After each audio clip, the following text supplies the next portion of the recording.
Trillanes for the president, napatunayan na maliit na yung allegation na may more than 2 billion siya sa bank account. Well, kahit anuman alegasyon, tayo isang demokrasya, welcome ito.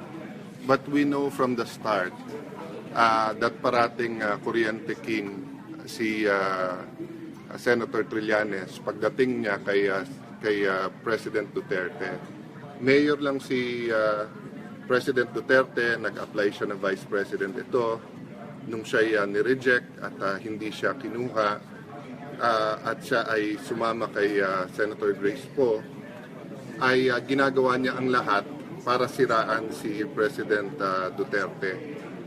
Ginawa niya na to during the campaign. Hanggang ngayon hindi niya maipaliwanag saan niya kinuha ang mahigit 20 million na ibinabayad niya sa ABS-CBN at saka sa GMA7 para sa mga commercials na last minute ay gagamitin niya panira kay President Duterte. Kung kompleto itong mga dokumentong ito, dapat before June 30 ay nilabas niya na lahat sapagkat wala pang presidential immunity ang ating Pangulo. I just returned from the United States and napakarami nating kaibigan doon sa gobyerno man o sa tao, pero may tunay na effort na i-discredit ang Duterte administration. Sa Amerika kasi pag nag-elect ka ng president, yung vice president, kapartido niya. So by the nature of our election, na madalas hindi kapartido ang vice president, katulad na nangyari kay President Cory and then kay Vice President Laurel na hindi sila nagkasundo, kay GMA at saka kay ERAP, and then ngayon, hindi mawawala ang intrigues at hindi mawawala ang effort, no, na patalisikin or ang presidente o palitan ng administrasyon. So this is another attempt of desperate attempt of Senator Trillanes to stop the reforms that are happening now, because marami siguro sa ilang padrino niya o nasa likod niya ay tinatamaan sa reforms na nagaganap ngayon. Pero so hindi ba once and for all, talaga i-clarify na nga ng Pangulo para matigil at mapatunayan na wala siyang ganong kalaking halaga sa bangko? Wala talagang ganon na kalaking amount, no? You know, it's like the classic American na sinabi niyang, you sleep with animals, so you prove that you don't sleep with animals. So by just saying that you don't sleep by animals, mukha ka ng engot, di ba? So just, he wants na lumabas sa bibig ng presidente na walang 2 billion. Kung wala talagang 2 billion, inauthorize na ng Pangulo ang BPI, ang kanyang bangko, through Chief Presidential Legal Counsel Sal Panelo during that time. So it's a settled issue, no? There's no such amount. Now, the Ombudsman, together with the Anti-Money Laundering Council, is authorized, no? Hindi lang sila pwede mag-file ng kaso, pero pwede sila mag-imbestiga until the point that they can recommend impeachment. The House can impeach. So may proseso. Pero bakit week after week, scheme after scheme, trinatry ni Senator Trillanes i-destabilize itong gobyerno? It is nothing different from what he was doing during the time of President Arroyo, no? The only difference is that there were true issues then, and ngayon are imagined issues. Precisely because Trillanes wants to be close to the president and has no chance of being close to this president dahil determinado ang Pangulo na to sa mga reforma na obviously ay palag si Senator Trillanes sa mga reformang ito. Sir, handa daw siya mag-resign kung mapapatunayan walang more than 2 billion. So dapat bang mag-resign? Sabi niya wala naman kasing 2 billion. Unang-una, siya ang dapat magpatunay na meron 2 billion. Hindi ba? Pwede ko sabihin, Senator Trillanes, patunayan mo na wala kang 1 billion. Kahit anong buksan niyang dokumento, sabihin ko nasa ilalim ng kama mo. O pag wala sa ilalim ng kama, o nasa kamag-anak mo. Pag wala na sa kamag-anak mo, nasa abroad. So walang katapusan yon. That's why sa proseso natin ng batas, ang magpapatunay yung nag-aakusa. At sinasabi niyan tunay yung mga dokumento niya, kung tunay yung mga dokumento niya na napakadali nito sa Ombudsman tsaka sa Anti-Money Laundering Council, no? But matagal niya itong pinaparada, napatunayan na peke yung iba niyang mga dokumente during the campaign, no? And still, he cannot explain where he got the money. Sino tong mga backer niya during the campaign na willing to pay tens of millions of pesos, makalagay lang ng negative ad. O hanggang ngayon, hindi niya dinideklara kung sino-sino tong mga to. Sir, ano sa tingin niyo ang motibo? Bakit muling para binubuhay itong issue? Well, una, may mga tao sa likod niya na tinatamaan ng reforma. Pangalawa, talaga naman na model ni Senator Trillanes ay maging malapit siya sa Pangulo. Hindi ba nung time ni President Aquino, meron siyang special assignments kay President Aquino. So hindi niya matiis that he will be an ordinary senator. He wants to be part of the leadership, no? And everyone is welcome to be part of the leadership kung kasama ka sa pagbabagong gusto. Pero from the start, walang ginawa kung hindi manira, di ba? Nakita niyo naman sa hearing ni Secretary Aguirre yesterday, it was all his opinion. Yung self-righteousness niya, na tingin niyang tama na yon. You need facts, you need evidence, you need concrete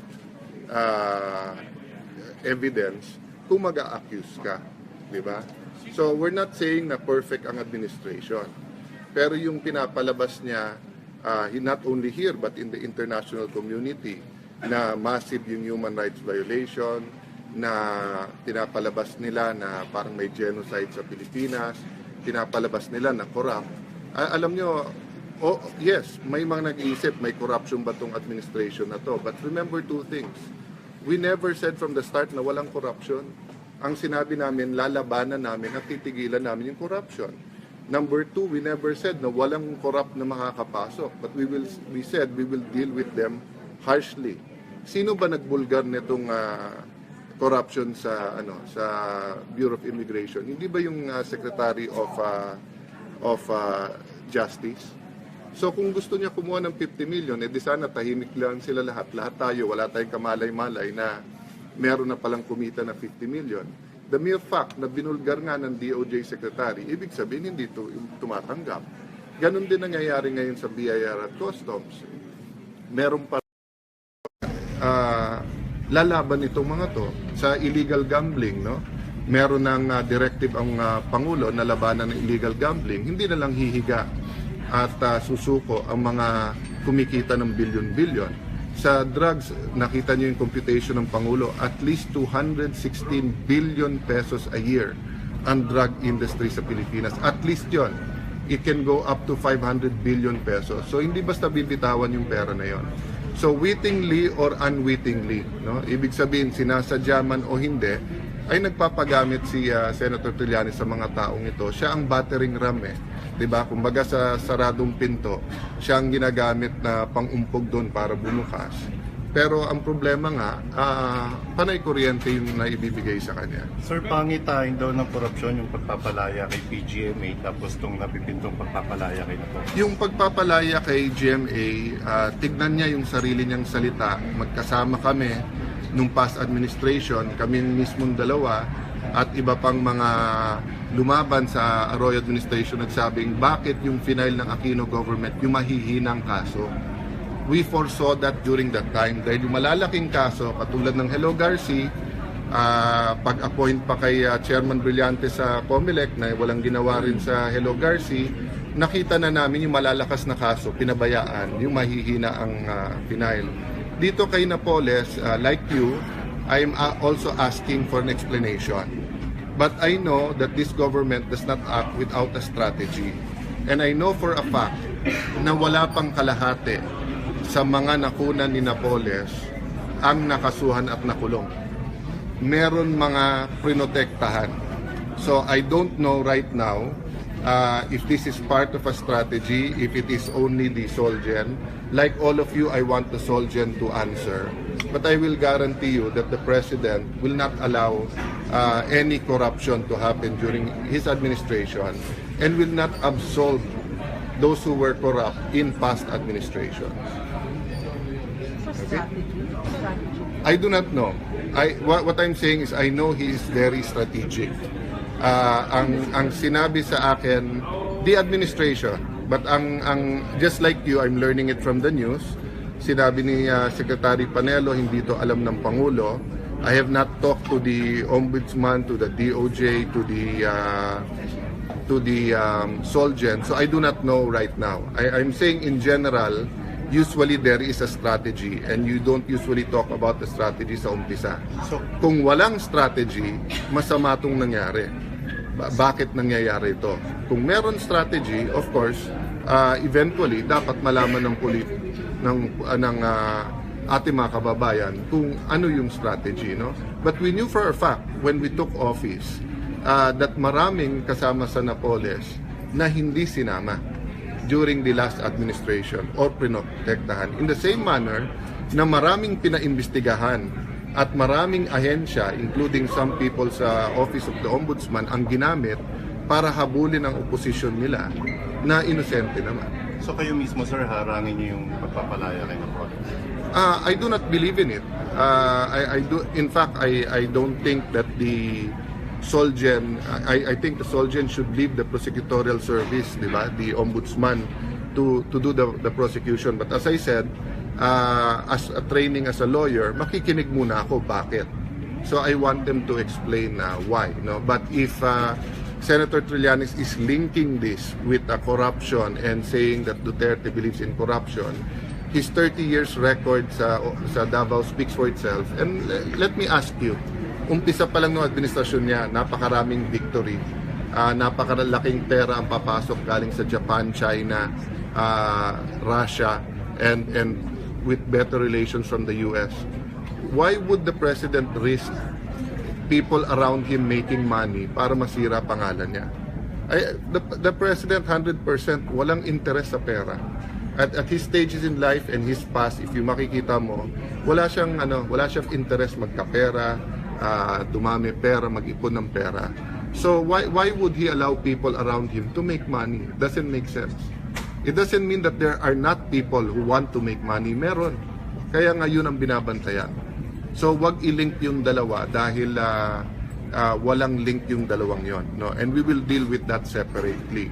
Lahat ng pinakita ni Senator De Lima at ni Senator Trillanes na human rights violations, iniimbestigahan.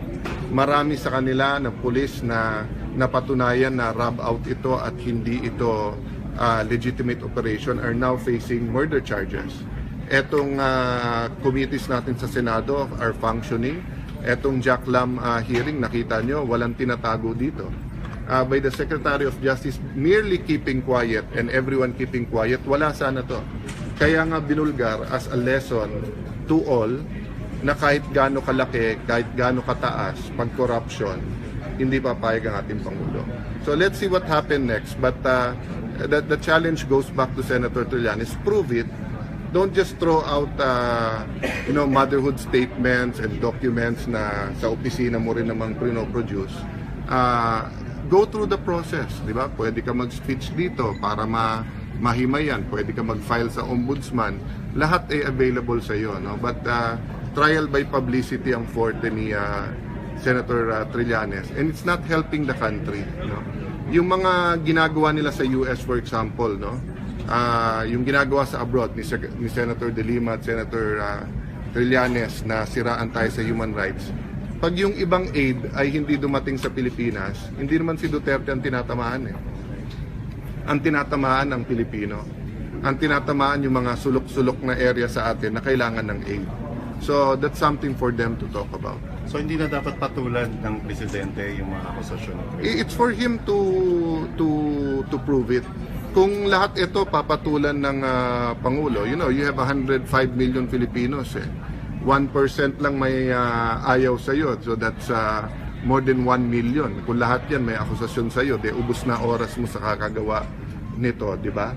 Now, if the process gumulong nga yung wheels of justice, and then ang ombudsman at saka ang anti-money laundering ang magsabi na meron ngang ganun account, of course they will answer. But as of now, what is the status? The status is that the President gave his waiver to the banks. And from there, sinabi ng bangko, there's no such amount. So ano na naman tong bagong hinahalungkat niya? Thank you. Thank you, sir.